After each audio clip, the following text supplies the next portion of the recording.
இன்னைக்கு 5 மணிக்கு மொழிப்போர் தியாகிகளை பத்தி முதலமைச்சர் ஸ்டாலின் சார் பேச போறாரு. நம்ம மீட்டிங் முடிஞ்சோன்னு தான் பேச போறாரு. நீ எழுதி வச்சுக்கோங்க. 400 பேர் பார்த்துட்டு இருப்பான் எல்லா சேனல்லையும், யூடியூப்ல 400 பேருக்கு மேல தாண்டாது. அந்த 400 பேருக்கு ஒரு பெரிய ஐடிவிங்க, அதுக்கு ஒரு மினிஸ்டர், அதுக்கு ஒரு செய்தித்துறை. எங்கள் தலைவர் இப்ப பேசுறதுக்கு அடுத்தது பேசுறதுக்கு வெயிட் பண்றோம் பாத்தீங்கன்னா 5 கோடி பேர் வெயிட் பண்ணிட்டு இருக்காங்க. 5 கோடி பேர்.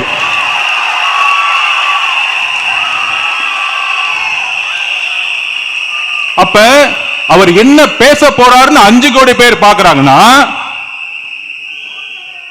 வேலை எல்லாம் பாக்குறாரு நினைக்கிறீங்களா? அவர் தான் எதிர்காலத்தின் முதலமைச்சர் தெரியும் மக்களுக்கு. அவர் பேசுறதை ஏன் பாக்குறாங்க? வேற நாதி இல்ல. உங்களை நம்பி நம்பி நம்பி 70 வருஷம் நம்பி போச்சு, இன்னொரு கட்சி நம்பி நம்பி 60 வருஷம் போச்சு. அப்ப எங்களுக்கு இருக்கக்கூடிய புதிய நம்பிக்கை நீங்கள் ஒருவர் தான். நீங்க சொல்றது அண்ணா சொன்னது கரெக்ட் தான். நம்மளுடைய பொதுச் செயலாளர் மக்கள் அதுவும் பெண்கள் அமைதியா இருப்பாங்க. நீங்க பெண்கள் மட்டும் பாருங்களேன், அமைதியா இருப்பாங்க. நம்மளாச்சும் அப்படி இப்படி இப்படி அப்படி நடந்துட்டு இருப்போம். அவங்க அமைதியா இருக்கும் போதே கால்குலேட் பண்ணிடுவாங்க, என்ன பண்ணணும் ஏது பண்ணணும். நீ 1000 ரூபாய் கொடுக்குறியா? ஓ, அடுத்த மாசம் 1000 ரூபாய்க்கு போல 2000 ரூபாய் அனௌன்ஸ் பண்ண போறியா? ஆளுக்கு 2000 கொடுக்க போறியா? அவங்களுக்கு தெரியும்.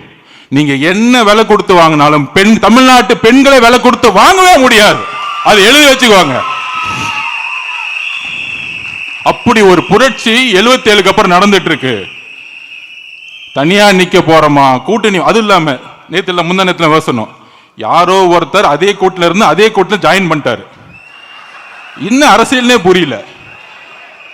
திடீர்னு கூட்டணியை உருவாக்குறாங்க. ஆனா அந்த கூட்டணி அப்படியே தான் 21 இருந்து இருக்கு. ஆனா அதே கூட்டணி அனௌன்ஸ் பண்றதுக்கு ஒரு அனௌன்ஸ்மெண்ட்.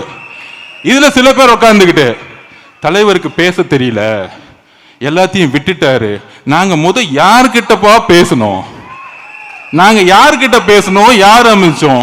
அவரு மக்களோட பேசிக்கிட்டு இருக்காரு, பெண்களோட பேசிட்டு இருக்காரு. தெளிவா என்ன பண்ணணும்னு போய் பேசிட்டு இருக்கோம். சம்பந்தமே இல்லாம திரையில உட்கார்ந்துக்கிட்டு இவங்க அப்படி பண்ண முடியல, இவங்களை அப்படி பண்ண முடியல. எம்ஜிஆர் கட்சியை உருவாக்கும் பொழுது கூட்டணியை நம்பி, கூட்டணி கட்சிகளை நம்பி கட்சியை உருவாக்கல எம்ஜிஆர். தாய் குலத்தை நம்பி உருவாக்கினார்.